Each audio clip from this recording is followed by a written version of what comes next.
Meningkat menyusul ketegangan antara masyarakat Amerika dengan polisi yang berujung pada tewasnya sejumlah orang termasuk polisi. Mereka pun melancarkan sikap protes ketika menghadiri pemakaman rekan mereka Wei Jianliu yang terbunuh 20 Desember 2014 lalu. Ketika Wali Kota New York, Bill de Blasio membacakan euloginya yang disajikan dari sebuah layar besar di depan rumah pemakaman, sebagian besar polisi justru berdiri dengan sikap memunggungi.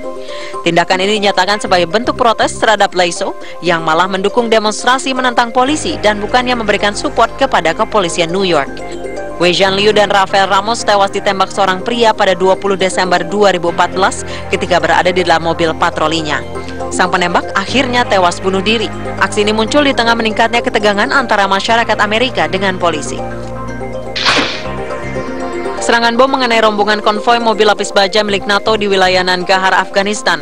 Serangan ini menjadi serangan ketiga kelompok Taliban di awal tahun 2015 terhadap target asing. Serangan bom yang kuat ini sempat membakar kendaraan lapis baja tersebut, namun tidak ada laporan korban jiwa.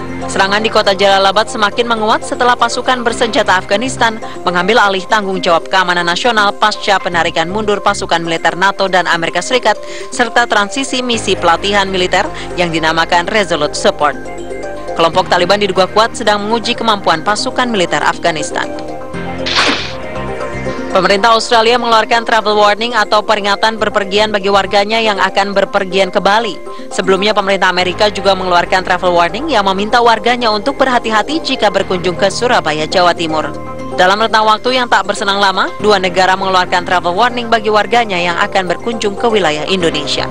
Sebelumnya, travel warning dikeluarkan pemerintah Amerika melalui situs resminya. Pemerintah Amerika mengingatkan warganya untuk berhati-hati jika hendak berkunjung ke wilayah Surabaya, Jawa Timur. Pemerintah Amerika menyebut ada sejumlah orang yang berangkat dari Bandara Juanda menuju Irak dan Syria dan diduga akan bergabung dengan gerakan ISIS.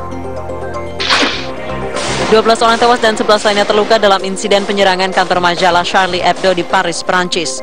Dua penembak bertopeng tampak menembak seorang polisi setelah sebelumnya mereka menewaskan 11 orang lain di kantor majalah Charlie Hebdo di Paris, Prancis.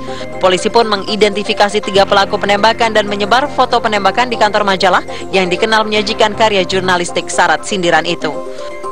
Seorang pria berusia 18 tahun pun menyerahkan diri setelah mengetahui namanya telah beredar. Hamid Mourad, pria asal Reims, Prancis ini mengaku terlibat penembakan bersama 2 pelaku lain yang bersaudara, Said Kouachi dan Sherif Kouachi. Hanya beberapa saat setelah terjadi serangan ke kantor redaksi Charlie Hebdo, kepolisian Prancis melakukan perburuan besar-besaran untuk melacak 2 penyerang yang melarikan diri dengan mobil.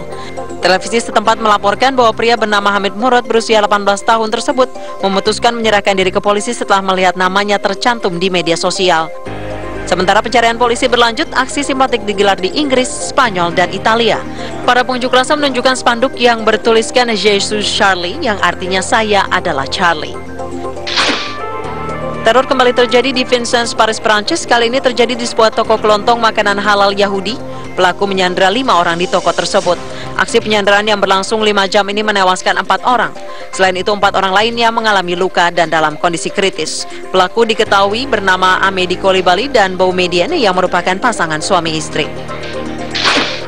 2 pelaku teror di kantor majalah Charlie Hebdo, Sherif Kouachi dan Said Kouachi, akhirnya tewas. Kakak beradik ini tewas setelah kepolisian Prancis menyerang persembunyian mereka di Dammartin-en-Goulée, timur Paris. Mereka sempat menyandera seseorang ketika pihak kepolisian mencoba menangkap tersangka.